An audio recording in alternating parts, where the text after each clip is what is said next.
তো বন্ধুরা, দেখো কালকে রাতে কি বাজার করে নিয়ে এসছে। পালং শাক, বেগুন, টমেটো, এখানে যে সিম। সিমগুলো যা দেখতে না বাটা খেতে ইচ্ছা করছে, তো আজকে আর হবে না। আর সাথে দেখো আজকে কিন্তু মাছ বাজারে নিয়ে এসছে ডিম, তার জন্য আলু কেটে নিয়েছি। তো চলো এখন সবজি তো কাটতে হবে। তো চলো এক এক করে সবজি কাটবো। পালং শাক করবো, আর আলু ডিমের জন্য তো আলু কাটা হয়েই গেছে। তো চলো এখন কেটে নিই সিমটা, তো সঙ্গে থাকো। তো বন্ধুরা, এই যে সিম কাটছি। বাটা খাওয়ার জন্য বেশিরভাগ সিমটা রেখেই দিয়েছি। আর এই যে এটা শাকে দেবো। শাকে তো কর্তা মশাই অতটা পছন্দ করে না, তাও অল্প কাটা দেবো, না দিলে একদমই ভাল লাগবে না। তো এখন সিমটা কেটে নিই, আর এরপরে আবার বেগুনও কাটতে হবে। আজকে খুব তাড়াতাড়ি রান্না হয়ে যাবে, কারণ ডিমটা তো ডিম আলু সেদ্ধ করে জাস্ট কষাকষি, ব্যাস রান্না শেষ। আর শাকটা হবে, ওইদিকে ভাত বসিয়ে দিয়েছি।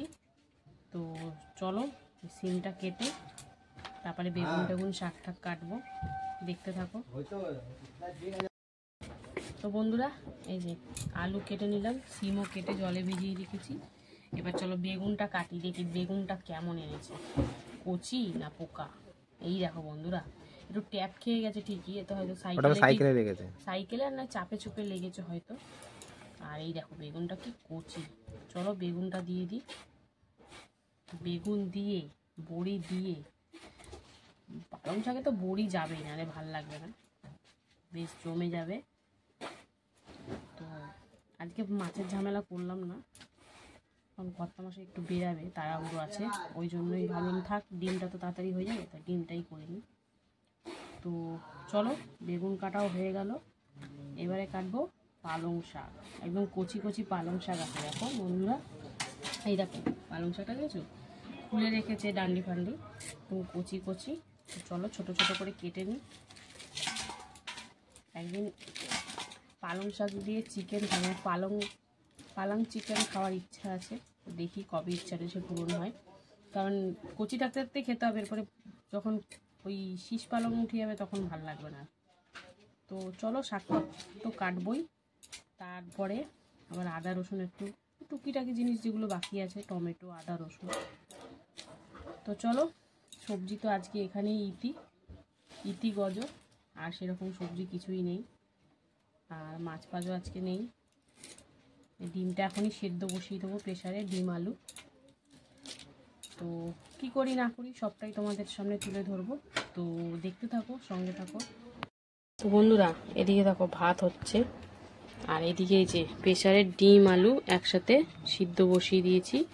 তো দুদিকে দুটো হচ্ছে, তো চলো কি হয় না হয় এরপরে তোমার সাথে শেয়ার করব, সঙ্গে থাকো। তো বন্ধুরা, এই যে কড়াইতে তেল দিয়ে দিয়েছি, পালং শাক বসাবো, তার জন্য এখন বড়িটাকে প্রথমে ভেজে নিতে হবে। তো চলো ভাত ওদিকে হয়ে গেছে, উবুর দিয়ে নিয়েছি, আর ডিম আলু কিন্তু সিদ্ধ করে নিয়েছি। তো এবার ছাড়িয়ে রান্না বান্না করব। তো চলো আগে এখানে বড়িটা ভেজে নিয়ে পালং শাকটা বসাই, তারপরে ওইদিকে ডিমটা করব। তো বড়িটা একটু লাল লাল করে ভেজে নেব, তারপরে আসছি।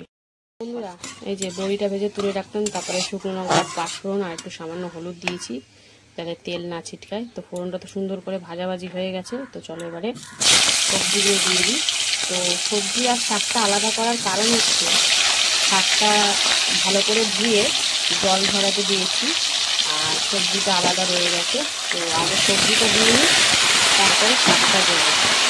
তো চলো হালকা করে একটু নাড়াচাড়া দিয়ে নিই, সবজিটা হালকা একটু মরে যাক, তারপরে শাকটা দিয়ে দেবো। তো সঙ্গে থাকো। এই যে শাকটাও দিয়ে দিলাম ভালো করে জল নিগড়ে। তো চলো একটু মজে যাক, তারপরে এর মধ্যে লবণ হলুদ আর যা যা করবে দেবো। একটু কাঁচা লঙ্কাও দিয়ে দিয়েছি ফাটিয়ে ফাটিয়ে। তো চলো একটু মজুক, তারপরে আসছি আবার। বন্ধুরা, দেখো শাকটা কিন্তু অনেকটাই মজে গেছে, আর সাথে দেখো জলও বেরিয়ে গেছে। তো চলো হালকা করে এবার একটু নাড়াচাড়া করে নেবো। তো এই জল দিয়ে কিন্তু রান্নাটা হবে। আমি কিন্তু শাক পাতায় বিশেষ একটা জল দিই না, মানে অনেকেই দেয় না, তো আমি যেভাবে করি সেভাবেই বললাম। এই জলে লবণে ভাপেই কিন্তু সেদ্ধ হয়ে যায় সব। তো চলো এবার দিয়ে দেবো এতে, প্রথমে দিয়ে দিচ্ছি হলুদ গুঁড়ো। একদম সিম্পলভাবেই রান্না করি আমি পালং শাক, যখনই করি তাহলে টেস্টটা ভালো পাওয়া যায়, বেশি মশলাপাতি আমি দিই না। তারপরে দিয়ে দেবো অল্প করে একটু লবণ, কারণ বেশি দেবো না, যেহেতু শাক মজে যাবে। এখনও কিন্তু আরও মজবে, বেগুনও মজে যায়, শিমও মজে যায়। তারপরে দিয়ে দিচ্ছি একটু সামান্য জিরের গুঁড়ো, ব্যাস। আর জাস্ট একটু চিনি আর বড়িটা দেবো, ব্যাস। আর সেরকম কিন্তু কিছুই মশলাপাতি পড়বে না এতে। তো চলো সুন্দর করে মিশিয়ে একদম শুকনো শুকনো করে রান্না করে নিই। আর মোটামুটি দেখো আলু ঠালু কিন্তু এই জলেই, এই যে জলটা আর এই যে এখন লবণ দিলাম, আর একটু জল ছাড়বে শাক থেকে, এই দিয়ে কিন্তু সিদ্ধ হয়ে যাবে। বেগুন সিম তো মোটামুটি সিদ্ধ হয়েই গেছে, জাস্ট আলুটাই। আর শাক তো যা কচি কচি, এমনি সিদ্ধ হয়ে যাবে। তো চলো এটা একদম শুকনো শুকনো করে আর কিছুক্ষণ রান্না করে নিই, 5-7 মিনিট মতন, তারপরে আবার আসছি। তো বন্ধুরা, এই যে আলু আর ডিম সুন্দর করে তো প্রেসারে সিদ্ধ করে নিলাম। তারপরে জল থেকে বের করে এই যে ডিমের খোলাগুলো ছাড়িয়ে নিলাম। আর দেখো ডিমগুলো খুন্তি দিয়ে একটু দাগ করে দিয়েছি, তাহলে কি হবে, তেলে যখন ভাজবো তখন ফাটবে না। তো এটা হচ্ছে একটা টেকনিক। তো এই টেকনিকটা আসলে সবাই জানে, তো আমি যেভাবে করি সেটাই তোমাদের সাথে শেয়ার করি।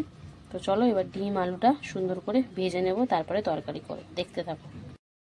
তেল তো দিয়ে দিয়েছি, সাথে দিয়ে দিয়েছি হলুদ। এবার চলো ডিমগুলো ছেড়ে দেবো এর মধ্যে। আমি কিন্তু ডিমের মধ্যে আর কিছু মানে লবণ হলুদ এসব মাখিয়ে ভাজি না, জাস্ট এই হলুদ দিয়ে একটু ভেজে নেব লাল লাল করে, তারপরে ডাইরেক্ট তরকারি করব। তো চলো আগে ডিমগুলো একটু ভেজে নিই, উল্টে পাল্টে একটু লাল লাল করে, তারপরে আলুগুলো ভাজবো। তো চলো সবকটা ডিম দিয়ে দিলাম, এবার সুন্দর করে ভাজাভাজি করে নেবো। তো চলো দেখতে থাকো। হালকা করে ভেজে নিলাম, বেশি কড়া করে ভাজলে না রাবার মানে শক্ত শক্ত হয়ে যায়। তো চলো ডিম ভাজাগুলো মোটামুটি হয়েই গেছে, তুলে নেবো। এরপরে কিন্তু আলুটাও ভেজে নেব। তো চলো এটা নামিয়ে নিই, তারপরে আসছি। এই দেখো ডিমটা তো নামিয়ে নিলাম, তারপরে এই সেদ্ধ করে রাখা আলুটা সামান্য একটু হলুদ দিয়ে একটু ভেজে নেব। তো চলো আলুটা ভেজে নিই, তারপরে ডিমের ঝোলটা করবো। তো চলো আলুটা ভেজে নিই, তারপরে আসছি আবার। আর এইদিকে দেখো পালং শাক তো মোটামুটি অলমোস্ট সব সেদ্ধ হয়ে গেছে। এই দেখো সুন্দর করে আলু সেদ্ধ হয়ে গেছে। তো এবারে দিয়ে দেবো এতে ভেজে রাখা বড়িটা, দিয়ে এবারে আবারও কিন্তু 2 মিনিট মতন রান্না করে নেবো। এবার গ্যাসের ফ্লেমটা বাড়িয়ে দেবো। আর বড়িটা এখন দিলাম যাতে জুসি ভাতটা ভালো আসে। তো চলো নামানোর আগে একটু সামান্য চিনি দিতে হবে, তো দেখতে থাকো। এই যে দেখো চিনি দিয়ে দিলাম। তো চলো চিনিটা দিয়ে সুন্দর করে মিক্স করে নিই, আর একটু হালকা শুকনো শুকনো করে মানে তারপরে নামিয়ে নেব। তো চলো গ্যাসের ফ্লেমটা তো বাড়িয়ে দিয়েছি, তো একটু শুকনো শুকনো হলে তারপরে নামিয়ে নেব, তখন তোমাদেরকে দেখাবো কেমন হলো ব্যাপারটা। তো সঙ্গে থাকো বন্ধুরা। এই যে পালং শাক একদম শুকনো শুকনো করে এবারে নামিয়ে নেব। তো পালং শাক তো রেডি। আর এদিকে দেখো ডিমের আলুও কিন্তু লাল লাল করে ভেজে নিয়েছি। তো চলো এটাও নামিয়ে নেব, তারপরে ডিমের ঝোলটা করব। তো সঙ্গে থাকো, দেখতে থাকো, যতটা পারি তোমাদের সাথে শেয়ার করব, তুলে ধরবো। বন্ধুরা ডিম আলু তো ভেজে নিলাম, তারপরে জিরে তেজপাতা ফোড়নও দিয়ে দিলাম। এবারে দিয়ে দেবো এই যে পেঁয়াজ কুচিটা দিয়ে পেঁয়াজটা একটু কালার চেঞ্জ হওয়া অবধি আর একটু নরম হওয়া অবধি ভেজে নেবো, তারপরে মশলাপাতি দেবো। তো চলো পেঁয়াজটা একটু নরম হোক, কালার চেঞ্জ হোক, তারপরে আসছি আবার। তো বন্ধুরা এই দেখো পেঁয়াজটা কিন্তু সুন্দর করে ভেজে নিয়েছি। এবারে দিয়ে দেবো এতে এই যে হলুদ গুঁড়ো পরিমাণ মতন, তারপরে দিয়ে দিচ্ছি এতে টমেটো, আদা, রসুন, কাঁচা লঙ্কা বাটা, আর জিরের গুঁড়ো, ধনিয়া গুঁড়ো, কাশ্মীরি লঙ্কার গুঁড়ো, তো সব দিয়ে দিলাম। এবারে সামান্য একটু জলও দিয়ে দেবো, যেহেতু পুরো মশলা আছে মশলাটা লেগে যেতে পারে। তো চলো একটু সামান্য জল দিয়ে দিলাম। তারপরে এখন সুন্দর করে কিন্তু কষিয়ে নেওয়ার পালা।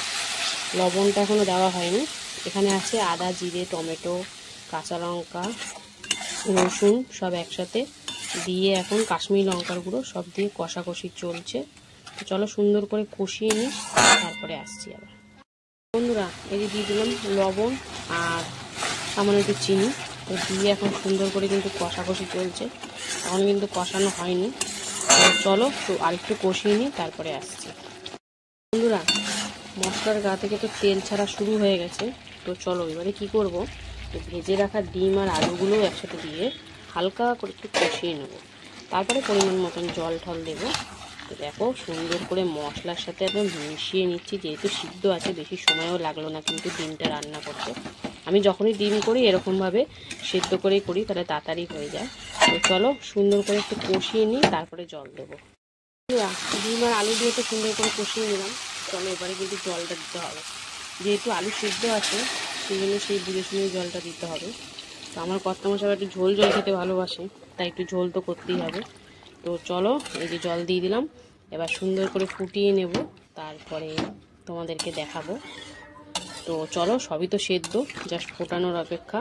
তো ফুটে উঠুক তারপরে আসছি। বন্ধুরা ডিমের ঝোলটা সুন্দর করে ফুটে গেছে, দেখতেই পাচ্ছ। তো চলো এবারে এতে দিয়ে দেবো এই যে গরম মশলা পুরো, সানরাইজের গরম মশলা পুরো। তো দিয়ে আরেকটা জিনিসও দেব, তো সেটা হচ্ছে এই যে ধনে পাতা। ধনে পাতা দিয়ে ডিমের ঝোল খেতে কিন্তু ব্যাপক লাগে। তোমরা কারা কারা খেয়েছো কমেন্টে জানিও তো। তো এই ধনে পাতাটা দিয়েই কিন্তু আমার রান্নাও এর মধ্যে কমপ্লিট হয়ে গেল। তো আজকে বেশি কিছু রান্না করিনি, দুটো পদই করেছি। তো কেমন লাগলো তোমাদের আজকে রান্নার ভিডিও অবশ্যই কমেন্টে জানিও, আর ভালো লাগলে লাইক কমেন্ট শেয়ার করে ফলো করে পাশে থেকো। তো চলো এখনের মতন টাটা, আবার চলে আসবো দুপুরে খাওয়ার ভিডিওতে। ততক্ষণের জন্য সবাই সুস্থ থেকো, ভালো থেকো। হ্যালো বন্ধুরা, শুভ দুপুর। তো প্রতিদিনকার মতো কিন্তু দুপুরের লাঞ্চ থালি নিয়ে বসে পড়েছি। তো আজকে হচ্ছে সোমবার, তো চলো দেখা যাক সোমবার দুপুরের লাঞ্চ থালির মেনুতে কি কি রেখেছি। তো লাঞ্চ থালি কিন্তু সুন্দর করে সাজিয়ে নিয়েছি। রয়েছে এখানে গরম গরম ভাত, এখানে রয়েছে পালং শাকের ঘন্ট বা তরকারি যাই বলো না কেন, রয়েছে এখানে ডিমের ঝোল একদম লাল লাল ঝাল ঝাল। তো কর্তামশাই তো রেডি, আর খুব পছন্দের খাবার ওর ডিমটা।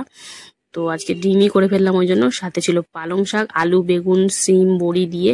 এর মধ্যে একটু মূলো দিলে জাস্ট জমে যেত। তো যাই হোক, মূলোটা ছিল না বলে আর হয়নি তাড়াহুড়ো করে। তো পালং শাক দিয়ে একদম সুন্দর করে মেখে মুখে নিয়েছে। আর ওর পালং শাকটাও খেতে কিন্তু খুব পছন্দ করে। আমার আবার শীষ পালংটা বেশি ভালো লাগে, মানে আমার দুজনের বিপরীত দিক। ওর যেটা ভালো লাগে আমার সেটা উল্টো দিক। যাই হোক, শাক দিয়ে খাওয়া দাওয়া চলছে। শাক দিয়ে কিন্তু খাওয়া কমপ্লিট। এবারে দেখো বাকি ভাতটা ছড়িয়ে নিল।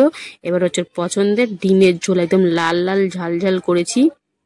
তো দুটোই সিদ্ধ ডিমই রেখেছি, অমলেট একটা করে দিলে মানে বেটার হতো।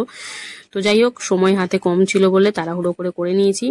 তো ডিমের ঝোল দিয়ে মেখে মুখে নিল।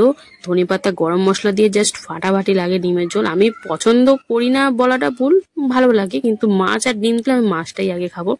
তো দেখো ডিমের কুসুমটা দেখাচ্ছে যেন হাঁসের ডিম খাচ্ছে। যাই হোক, পোলট্রির ডিম, কিন্তু ডিমের সাইজগুলো দারুণ ছিল। তো যাই হোক, একদম সুন্দর করে মেখে মুখে নিয়ে আলু মালু চটকে নিয়ে সুন্দর করে খাওয়া দাওয়া চলছে বন্ধুরা। তো ডিমের ঝোল দিয়ে আজকে দুপুরের খাওয়াটা ছিল। তো মোটামুটি ভালোই ছিল খাওয়া দাওয়া। তো এইভাবেই আজকে আমার না আবার একটু মাছ হলেই যেন ভালো লাগে, আমার মাছ ছাড়া ভালো লাগে না কিছু। তো যাই হোক, আজকের দিনটা গ্যাপ চলে গেল। আর মাছটা হলে যেন মনে হয় কিছু খেয়েছি, নাহলে মনে হয় খাইনি। তো যাই হোক, এইভাবেই আজকের দিনটা গেল। তোমাদের কেমন লাগলো অবশ্যই কমেন্টে জানিও, ভালো লাগলে লাইক কমেন্ট শেয়ার করে ফলো করে পাশে থেকো।